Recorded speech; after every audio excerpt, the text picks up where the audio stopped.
In today's video, I'm going to teach you how to delete files from OneDrive, but not from PC. If you want to remove files from your OneDrive account while still keeping them safely on your computer, the key idea is simple. First, move those files out of your OneDrive folder and only then delete them from OneDrive. That way, the local copies stay on your PC and only the cloud versions are removed. To begin, open File Explorer on your computer. This is where you can browse all of your folders and files. Once File Explorer is open, go to your OneDrive folder.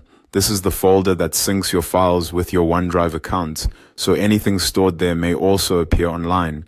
Inside the OneDrive folder, find the files or folders you want to keep on your computer. Take a moment here to make sure you're selecting the correct items. This is important because anything left inside OneDrive may continue syncing.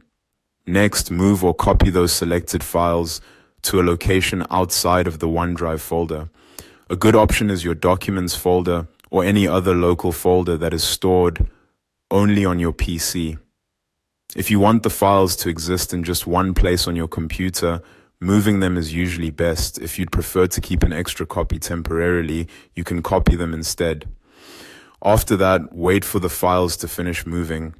This part matters, especially if you're transferring larger files or a lot of folders at once. Before continuing, quickly confirm that the files now appear in the new location outside OneDrive. That helps ensure you still have access to them on your computer before removing anything from the cloud. Once that's done, open OneDrive in your web browser and sign into your account if needed. In your OneDrive files, locate the same files or folders that you moved out of the synced OneDrive folder on your PC. Now delete those files from your OneDrive account. Since you already moved or copied them to a folder outside OneDrive on your computer, deleting them from the web version removes them from your cloud storage without deleting the local copies you kept on your PC. And that's it. By moving your files out of the OneDrive folder first, you can clean up your OneDrive storage while keeping your files available locally on your computer. If you're doing this with important documents, it's always a good idea to double-check the new folder location before deleting anything online.